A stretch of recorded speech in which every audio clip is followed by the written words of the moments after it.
Hello నమస్తే. ఎక్కడికి వెళ్ళినా జగన్మోహన్ రెడ్డి జపం చేయడం అనేది ఆంధ్రప్రదేశ్లో కూటమి నాయకులకు ఒక అలవాటుగా మారిపోయింది. అది అమెరికా పోని, సింగపూర్ పోని, మలేషియా పోని, చైనా పోని, బీహార్ పోని, ఎక్కడికి పోయినా జగన్ భజన మాత్రమే చేస్తూ వస్తున్నారు కూటమి నాయకులు. ఆంధ్రప్రదేశ్లో ఏ పథకాన్ని ప్రారంభించినా, ఆంధ్రప్రదేశ్లో ఏ మూలకెళ్ళి ఏ మీటింగ్ పెట్టినా చంద్రబాబు నాయుడు గారు కూడా పదే పదే జగన్మోహన్ రెడ్డి భజన చేయడం చూస్తూ వచ్చాం. మొదటి ఏడాదిన్నర పాటు వాళ్ళు మాట్లాడుతూ వచ్చింది, మళ్ళీ జగన్ వస్తే కష్టం, మళ్ళీ జగన్ రానీయకండి, మళ్ళీ జగన్ వస్తే ఇదంతా నాశనం అయిపోతుంది, నేను ఇప్పుడిప్పుడే సరిదిద్దుతున్నాను, మళ్ళీ జగన్ వస్తాడనే భయంతో పెట్టుబడులు పెట్టడానికి ఎవరు రావట్లేదు, మళ్ళీ జగన్ వస్తాడనే భయంతో సింగపూర్ భయపడుతోంది, మళ్ళీ జగన్ వస్తాడనే భయంతో అమెరికా భయపడుతోంది. ఇటువంటి మాటలన్నీ మాట్లాడుతూ వచ్చారు. ఇటువంటి మాట్లాడుతూ వస్తున్న సందర్భంలో జగన్మోహన్ రెడ్డి అంటే తమకున్న భయాన్ని, జగన్మోహన్ రెడ్డిని మళ్ళీ ప్రజలు ఎన్నుకుంటారేమోననే ఆందోళనని బయట పెట్టుకుంటూ వచ్చారు. తాజాగా బీహార్లో ఎన్నికల క్యాంపెయిన్ కోసం వెళ్లారు తెలుగుదేశం పార్టీ యువనేత మంత్రి నారా లోకేష్. తెలుగుదేశం పార్టీ అధ్యక్షుడు చంద్రబాబు నాయుడు అక్కడికి వెళ్ళి క్యాంపెయిన్ చేస్తారనుకున్నారు. కారణం ఏంటో తెలియదు కానీ ఆయన వెళ్ళలేదు. నారా లోకేష్ నిన్న సాయంత్రం పాట్నాకి వెళ్ళారు బీహార్లో ఎన్డీఏ తరఫున క్యాంపెయిన్ చేయడం కోసం. ఆయన అక్కడికి వెళ్ళిన సందర్భంగా ఈరోజు ఉదయం ఒక ప్రెస్ కాన్ఫరెన్స్ పెట్టారు. సో ఒక ప్రెస్ కాన్ఫరెన్స్ పెట్టి అక్కడ జగన్మోహన్ రెడ్డి భజన మొదలుపెట్టారు. ఆయన ఆంధ్రప్రదేశ్లో ఇలాగే జరిగింది, ఆంధ్రప్రదేశ్లో 2018లో జగన్మోహన్ రెడ్డి కోటేశారు ప్రజలు, ఆ తర్వాత నష్టపోయారు, ఆ తర్వాత శాంతి భద్రతలకు విఘాతం కలిగింది, రాష్ట్రానికి పెట్టుబడులు రాకుండా పోయాయి, రాష్ట్రంలో ఉన్న పెట్టుబడులని రాష్ట్రాన్ని వదిలేసి వెళ్ళిపోయాయి. ఈ పాఠం ఈ రెగ్యులర్గా వాళ్ళు ఆంధ్రప్రదేశ్లో మాట్లాడే మాటలన్నీ బీహార్లోనూ మాట్లాడుతూ వచ్చారు. బీహార్లో బీజేపీ ఓడిపోతే జగన్ గెలుస్తాడా, జగన్ రూల్ చేస్తాడా బీహార్ని? బీహార్లో బీజేపీ ఓడిపోతే జగన్మోహన్ రెడ్డి మద్దతిస్తున్న పార్టీ కూటమి ఏమన్నా అక్కడ క్యాంపెయిన్ చేస్తుందా, అక్కడ పరిపాలన చేస్తుందా? జగన్మోహన్ రెడ్డి ఎన్డీఏలో లేరు, అలా అని ఇండి కూటమిలో కూడా లేరు కదా.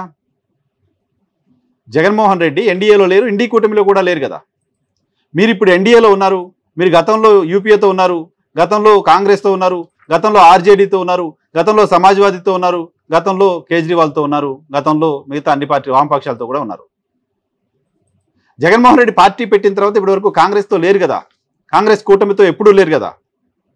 కాంగ్రెస్ కండువా ఒకసారి వదిలేసి బయటకు వచ్చిన తర్వాత జగన్మోహన్ రెడ్డి మళ్ళీ కాంగ్రెస్ కండువా వేసుకుందే లేదు కదా. ఆ మాటకు వస్తే జగన్మోహన్ రెడ్డికి ఆంధ్రప్రదేశ్ బయట ఉన్న ఏ రాజకీయ పార్టీతో కూడా సంబంధం లేకుండా ఉంటారు కదా. భారతీయ జనతా పార్టీతో జగన్మోహన్ రెడ్డికి సంబంధాలు ఉన్నాయనేది తెలుగుదేశం పార్టీ మీడియా పదే పదే మాట్లాడుతూ వచ్చిన మాట తప్ప భారతీయ జనతా పార్టీ జగన్మోహన్ రెడ్డి కూడా నేరుగా కలిసి పనిచేసిన దాఖలా ఎక్కడ లేదు కదా. అటువంటప్పుడు బీహార్లో ఎన్డీఏ ఓడిపోతే జగన్మోహన్ రెడ్డి పాలన, ఆంధ్రప్రదేశ్లో ఆయన చేసిన పాలన ఇక్కడ వస్తుందని చెప్పడం అంటే ఏంటి అసలు అర్థం? నాకు అర్థం కదా.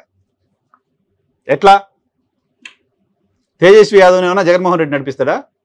రాహుల్ గాంధీని ఏమైనా జగన్మోహన్ రెడ్డి నడిపిస్తాడా? లేకపోతే వైసీపీ మేనిఫెస్టోని ఏమైనా తీసుకెళ్ళి బీహార్లో ఆర్జేడీ నేతృత్వంలోని కూటమి అక్కడ అమలు చేస్తామని చెప్తుందా? సో ఒక లాజిక్ లేకుండా జగన్మోహన్ రెడ్డి అంటే ఉన్న ఒక గుడ్డి వ్యతిరేకతని ఎక్కడికి పోతే అక్కడ మాట్లాడడం ద్వారా జగన్మోహన్ రెడ్డి అంటే మీకెంత భయం ఉంది అనేది మీరే చెప్పుకుంటున్నారు. జగన్మోహన్ రెడ్డి అంటే మాకింత భయం అని ప్రపంచం అంతా తిరిగి మీరే చాటింపేసి చెప్పుకుంటున్నారు.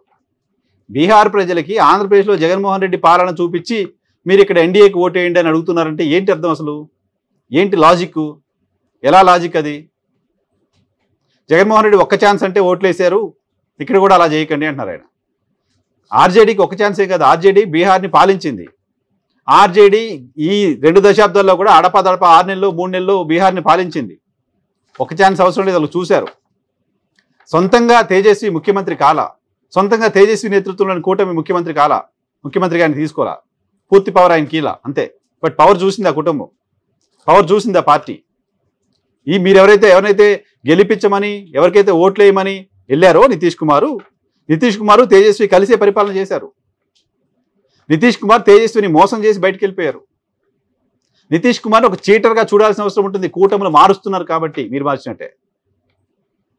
అలాంటి సందర్భంలో అక్కడికి పోయి జగన్మోహన్ రెడ్డిని చూసి ఓట్లేయద్దు, జగన్మోహన్ రెడ్డి పాలన ఇక్కడ వస్తుందని చెప్తున్నారంటే ఎందుకు అటువంటి వ్యాఖ్యలు చేస్తున్నారో అర్థం కలిగింది. పైగా బీహార్ని 2 దశాబ్దాలుగా ఎన్డీఏ నేతృత్వంలోని కూటమి పరిపాలిస్తుంది. మెజారిటీ టైం 2 దశాబ్దాల్లో అడపాదడప ఇంతకుముందు చెప్పినట్టుగా 6 నెలల్లో 3 నెలల్లో ఆయన బీజేపీ నుంచి బయటకు వచ్చి మళ్ళీ బీజేపీతో వెళ్ళారు. బీహార్ని ఎన్డీఏ పరిపాలించింది ఎక్కువగా. బీహార్లో భారతీయ జనతా పార్టీ నేతృత్వంలోని కేంద్ర ప్రభుత్వమే బీహార్ని కూడా పరిపాలిస్తుంది. డబుల్ ఇంజిన్ సర్కార్ ఉంది. అప్పుడు ఆ డబుల్ ఇంజిన్ సర్కార్ ఏం చేసింది బీహార్కి? బీహార్కి నితీష్ కుమార్ ఇది చేశాడు, బీహార్కి మోదీ ఇది చేశాడు, కాబట్టి వాళ్ళకి ఓట్లు వేయండి. మీకు ఎలాగో తెలియదు అక్కడ వాళ్ళు ఏం చేశారు, తెలుసుకుని చెప్పుకోవచ్చు కదా. వాళ్ళని అడిగి మనం ఏం చేసాం, మన కూటమి ఏం చేసింది బీహార్కి చెప్పండి, 4 పాయింట్ రాసి నేను చెప్తా జనాలకని చెప్పొచ్చు కదా. లేదా మేమిద్దరమే కలిసి ఉండడం ద్వారా బీహార్ని ఇంకా ఎలా అభివృద్ధి చేస్తామో చెప్పొచ్చు. మేమిద్దరమే కలిసి ఉంటే ఎన్డీఏ మాత్రమే ఇక్కడ పరిపాలిస్తే కేంద్రాన్ని రాష్ట్రాన్ని, బీహార్కి ఇంకా బెటర్గా డెవలప్మెంట్ జరుగుతుంది, బీహార్ అభివృద్ధికి ఇంకా ఈ కూటమి గెలవడం చాలా అవసరం అని చెప్పొచ్చు ఓ మెచ్యూర్డ్ పొలిటీషియన్గా. కానీ అక్కడ పోయి జగన్మోహన్ రెడ్డి భజన ఏంటి? మిమ్మల్ని మీరు తక్కువ చేసుకోవడం కాదు. పైగా బీహార్ ఎన్నికల్లో కాంగ్రెస్ పార్టీ ఒక క్యాంపెయిన్ చేసింది.